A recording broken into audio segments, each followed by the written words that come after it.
qui Caffè Vergnano. Andiamo a chiedere. Buongiorno ragazzi, come va? Buongiorno a te! Noi siamo tornati, oggi è il nostro primo giorno, abbiamo già fatto anche la pianificazione all'ozono, siamo perfetti, li attendiamo in massa. Chissà che il nostro governo liberalizzi un po' di più e ci dia una mano a vivere, a sopravvivere.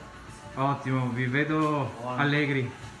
Vai. Bellissima. Com'è andata la giornata oggi? Beh, guardi, abbastanza bene oggi. La gente si comporta bene, mantiene le distanze e hanno consumato per portare a casa. Cioè, il prodotto è comprato per consumare a casa. Ottimo, quindi una buona ripartenza, dai. Un primo passo quantomeno. Per il momento bene. Per Ottimo. il momento bene. Com'è andata la giornata?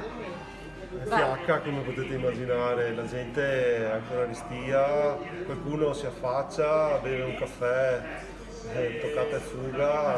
Desideratissimo caffè.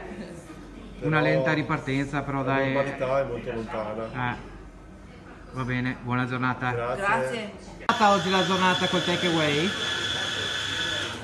La giornata del takeaway è sempre penalizzante perché facciamo circa un decimo di quello che possiamo fare, anche perché manca la gente che è a casa da remoto, delle banche, manca la chiesa, manca l'M9, tutti i musei, i negozi di abbigliamento sono chiusi, non c'è un passaggio normale, le mamme stesse dei bimbi sono a casa.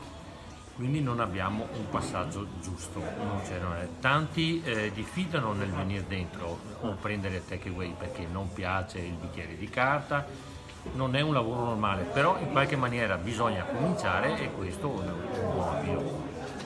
Anche bisogna prendere le misure, tutto quanto, tutte le giuste precauzioni e Esatto. così.